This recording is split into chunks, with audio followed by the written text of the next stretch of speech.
Bismillahirrahmanirrahim. Assalamualaikum warahmatullahi wabarakatuh. Apa kabar anak-anak soleh dan soleh semua? Semoga kalian senantiasa dalam keadaan sehat. Amin. Anak-anakku semua, di hari Senin ini mengawali pekan ini, alhamdulillah kita akan memasuki subtema baru, yaitu di subtema 3 pada pembelajaran tematik.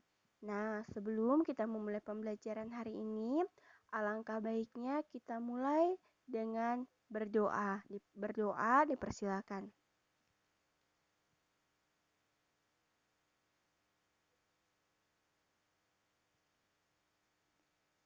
Amin, berdoa selesai. Anak-anakku, silakan kalian persiapkan bukunya. Kita buka bukunya halaman 63, yaitu pada subtema 3. Nah, anak-anakku, pada subtema 3 ini kita akan belajar tentang peristiwa perubahan wujud benda. Pada subtema sebelumnya atau pembelajaran sebelumnya, kalian sudah belajar mengenai wujud-wujud benda. Jadi subtema ini kita akan belajar tentang perubahan wujud benda.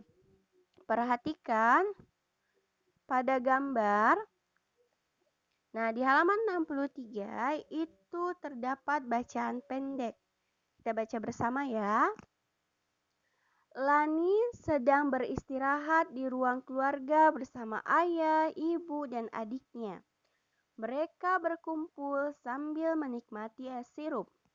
Minuman es sirup dibuat dengan cara mencampurkan air putih dan sirup. Campuran air dan sirup kemudian ditambahkan es batu. Es batu yang terdapat dalam es sirup lama-lama akan mengecil. Beberapa saat kemudian, es batu pun akan menghilang. Es batu menghilang karena wujudnya berubah menjadi air. Ada berbagai peristiwa perubahan wujud benda, yaitu mencair, mengembun, membeku, menguap, dan menyublim. Jadi, dari bacaan ini dijelaskan bahwa perubahan wujud benda itu ada 5. Yang pertama adalah mencair, mengembun, membeku, menguap, dan menyublim. Nah, di sini sudah Bu Guru simpulkan bahwa yang pertama adalah mencair. Apa itu mencair? Mencair adalah perubahan dari wujud padat menjadi wujud cair. Kemudian membeku. Membeku adalah perubahan dari wujud cair menjadi wujud padat. Selanjutnya menguap. Menguap adalah perubahan dari wujud cair menjadi wujud gas. Selanjutnya menyublim. Menyublim adalah perubahan dari wujud padat menjadi wujud gas.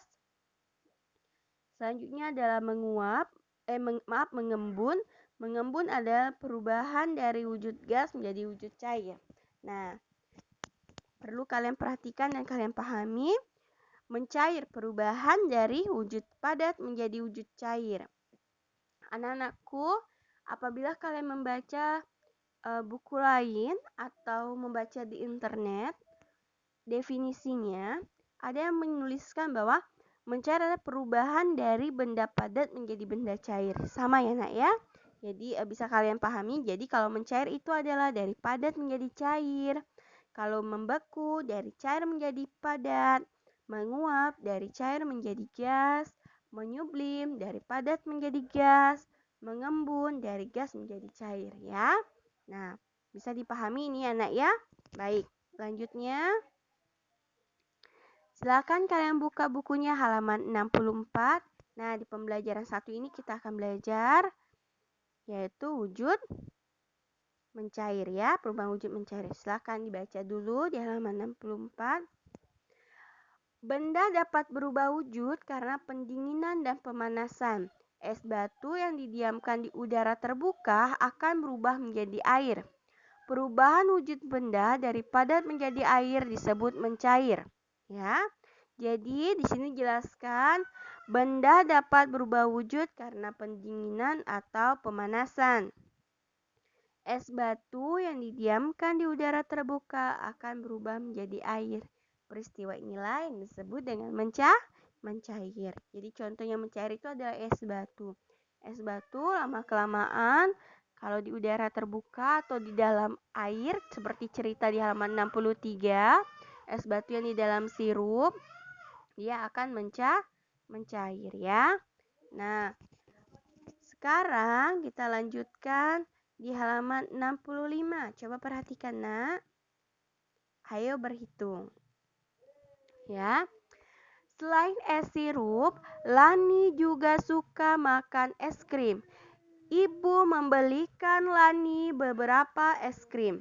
Ibu kemudian menyimpan es krim tersebut di dalam freezer agar tidak mencair. Nah, freezer ini adalah salah satu alat untuk mendinginkan. Jadi tadi disebutkan di halaman 64 adalah benda dapat berubah wujud karena pendinginan. Salah satunya dengan memasukkan benda tersebut di dalam freezer ya. Nah, di dalam freezer ada 3 bungkus es krim rasa coklat, 2 bungkus es krim rasa stroberi, sebungkus es krim coklat beratnya 250 gram. Sedangkan sebungkus es krim stroberi beratnya 180 gram. Berapa berat es krim seluruhnya? Jadi ibu punya 5 es krim. Di sini diketahui es krim coklat ada 3 bungkus, es krim stroberi 2 bungkus. Sebungkus es krim coklat beratnya 250. Sebungkus es krim stroberi beratnya 180 gram. Yang ditanyakan adalah berat seluruh es krim. Jadi kalau berat keseluruhan berarti dijumlahkan. Nah, anak-anakku yang perlu kalian teliti dalam soal cerita yaitu adalah pertanyaannya, bentuk pertanyaannya. Di sini yang diketahui adalah semua berat tersebut dalam bentuk atau dalam satuan gram. Nah, dari pertanyaannya dia tidak menyebutkan dalam satuan apa diminta. Berarti di sini lebih mudah ya. Berarti kita bisa samakan saja dengan bentuk soalnya yaitu dalam satuan gram. Perhatikan. Berat seluruhnya sama dengan karena es krim coklat itu ada 3, berarti 3 dikali berat 1 es krim coklat. Terus es krim stroberi itu ada 2, berarti 2 dikali berat 1 es krim stroberi. 1 es krim coklat tadi disebutkan 250, berarti 3 dikali 250 ditambah 2 dikali 180 ya. Jadi 3 kali 250 ada 750. 2 kali 180 sama dengan 360. Jadi total atau berat seluruhnya adalah 1110 gram. Paham ya, Nak ya? Nah, di bawah ada contoh soal. Jika ada 4 es krim coklat dan 3 es krim stroberi, berapa berat seluruhnya? Nah, di sini diketahui ditanya ada 4 es krim coklat dan berapa berat seluruhnya. Berarti caranya sama. Jadi 4 dikali dengan berat 1 es krim coklat. Terus 3 dikali dengan berat 1 es krim stroberi. 4 dikali 250 sama dengan 1000 gram. 3 kali 180 gram sama dengan 540 gram. Saat dijumlahkan totalnya adalah 1540 gram. Paham ya? Nah, perhatikan selanjutnya di halaman 66 yaitu muatan SBDP. Ayo kita baca bersama. Es krim biasanya dikemas dalam kemasan yang menarik. Hal ini bertujuan agar orang tertarik membeli es krim tersebut. Pada kemasan es krim biasanya terdapat motif dekoratif. Masih ingatkah kamu apa itu motif dekoratif? Jadi motif dekoratif dibuat untuk menghias permukaan suatu benda ya, yang fungsinya sebagai hiasan. Masih ingat Tona di tema sebelumnya ya? Motif dekoratif dapat dibuat dengan beberapa unsur karya seni. Nah, jadi unsur karya seni itu ada garis, bentuk, dan warna. Dan ini juga sudah kalian pelajari di tema sebelumnya. Garis merupakan kumpulan titik-titik. Garis dapat dibuat bermacam-macam. Ada garis lurus, lengkung, panjang, pendek, horizontal, vertikal, diagonal, berombak, putus-putus, patah-patah, atau spiral. Jadi di sini ada garis mendatar, garis tegak, garis miring, garis lengkung, garis bersilang, garis sejajar, garis zigzag, garis spiral, garis gelombang. Ya, paham ya, Nak? Nah, selanjutnya adalah bentuk. Bentuk meliputi persegi, lingkaran, segitiga, kubus, balok, dan lain-lain. Ada juga bentuk yang menyerupai bentuk-bentuk di alam, misalnya hewan, tumbuhan, manusia ya. Warna. Kamu sudah mengenal berbagai jenis warna. Ada warna merah, hijau, dan kuning. Warna-warna tersebut dapat menghasilkan warna baru jika dicampur. Jadi, warna merah, kuning, dan biru disebut dengan warna dasar. Nah, perhatikan gambar di halaman 67. Itu ada sebuah gambar. Untuk menghasilkan karya seni yang indah, kamu harus menggabungkan garis, bentuk, dan warna tersebut. Jadi harus menggabungkan unsur karya seni ya. Perhatikan gambar motif dekoratif berikut. Jadi ini ada gambar, bisa kalian lihat baik di slide maupun di buku kalian. Nah, unsur karya. Yang pertama garis. Ada garis apa saja, Nak? Pertama garis lurus ya, garis lurus. Terus ada garis tegak. Ya, selanjutnya garis melengkung. Ini garis melengkung. Garis sejajar, ini seperti sama ya, Nak ya, garis sejajar.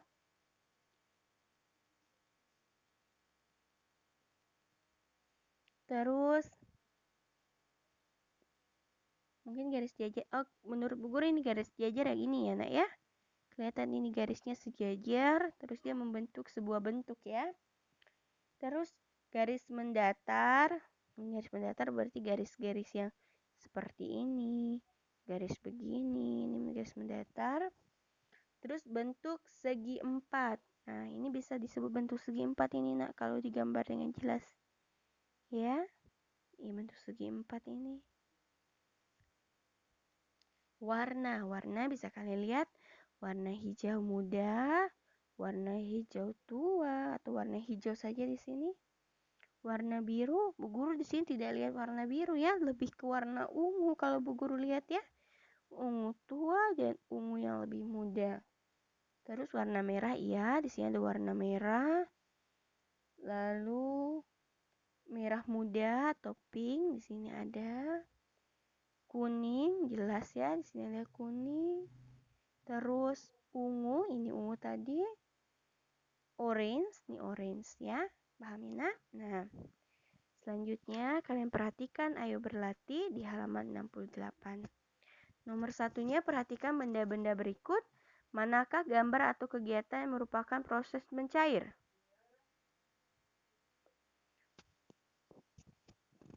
Tuliskan alasanmu. Yang mana proses mencair, Nak? Kalau Bu Guru ini proses mencair yaitu yang A dan C ya. Ya, yang A dan C. Selanjutnya di sini Bu Guru tulisnya cuma satu. Jadi yang mencair itu adalah A dan C. Ini coklatnya meleleh ya, Nak ya, karena panas ya. Nanti Bu Guru akan perbaiki di sini A dan C ya. Jadi gambar A dan gambar C ya. Silakan diralat, itu gambar A dan gambar C. Karena terjadi perubahan peristiwa wujud dari padat. Karena terjadi peristiwa perubahan wujud dari padat es batu menjadi cair air, dan ini coklat yang bentuk padat menjadi meleleh ya. Jadi gambar A dan gambar C, Nak ya. Dia akan Bu Guru perbaiki gambar A dan gambar C. Selanjutnya nomor 3, nanti nomor 2-nya akan Bu Guru jadikan tugas. Sebungkus makanan ringan beratnya 175 gram, sedangkan sebotol air mineral beratnya 300 gram. Berapa berat 2 botol air mineral dan 3 bungkus makanan ringan? Berapa? Jadi berat 2 botol air yang ditanya berat 2 botol air mineral dan 3 bungkus makanan ringan. Ini bisa dilihat. Jadi 2 dikali beratnya 1 botol air mineral ditambah 3 dikali berat 1 bungkus makanan ringan. Jadi 2 kali 3 itu 600, 3 kali 175 itu 525. Jadi berat seluruhnya adalah 1125 gram. Ya. Nah, selanjutnya nomor 4. Ibu membeli 6 kilo telur. Sebanyak 1 kilo digunakan untuk memasak dan 2 kilo digunakan untuk membuat kue. Berapa kilo sisa telur yang dimiliki ibu? Jadi sisa telur yang dimiliki ibu. Kalau sisa berarti dia dikurangi. Jadi ibu memiliki awalnya 6 kilo. Selanjutnya untuk masak 1 kilo, untuk buat kue 1 kilo. Jadi berat awal dikurang berat telur untuk masak, dikurangi berat telur untuk buat kue. Jadi 6 kilo dikurang 1 kilo dikurang 2 kilo hasilnya adalah 3 kilo. Paham ya? Nah, untuk nomor 2 dan nomor 5 insya Allah akan dijadikan tugas. Selanjutnya kita akan masuk ke subtema 3 pembelajaran kedua. Silakan buka bukunya halaman 69 ya. Pada pembelajaran sebelumnya, kamu telah mengamati proses perubahan wujud es batu menjadi air. Es batu yang berwujud padat berubah menjadi air yang berwujud cair. Perubahan wujud tersebut disebut dengan mencair. Es batu terbuat dari air.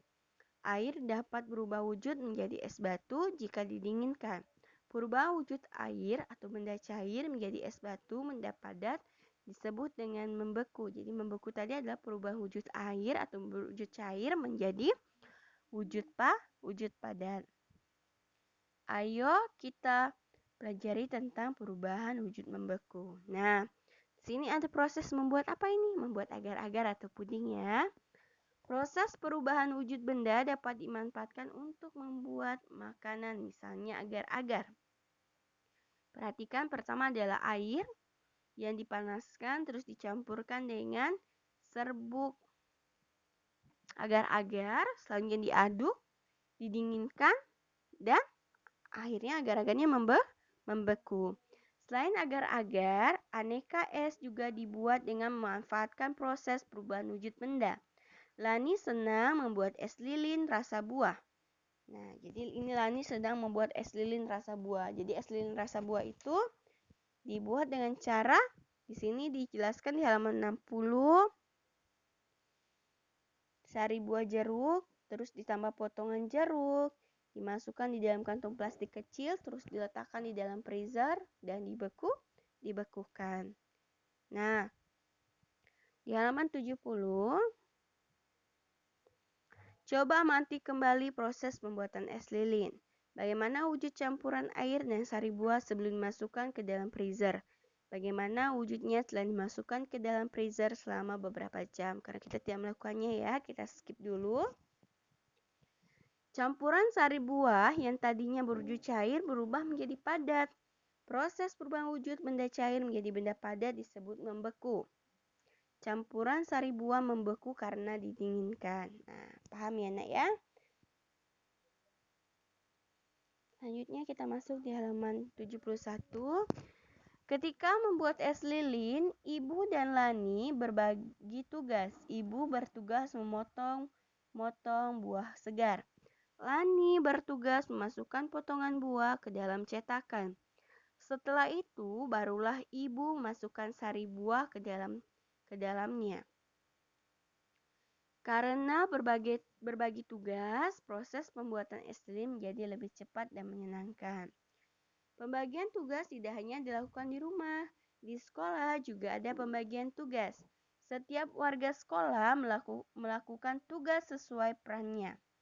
Misalnya, tugas siswa di sekolah adalah belajar, sedangkan tugas guru di sekolah adalah mengajar dan mendidik. Jadi, di sini sebutkan tugas guru adalah guru bertugas mengajar dan mendidik siswa. Selanjutnya ini ada kepala sekolah. Di sini pada waktu tertentu, kepala sekolah mengumpulkan guru-guru untuk mengadakan rapat. Kepala sekolah memimpin rapat guru. Salah satu tujuan rapat tersebut adalah untuk membicarakan kelancaran kegiatan pembelajaran di sekolah. Jadi peran kepala sekolah apa, Nak?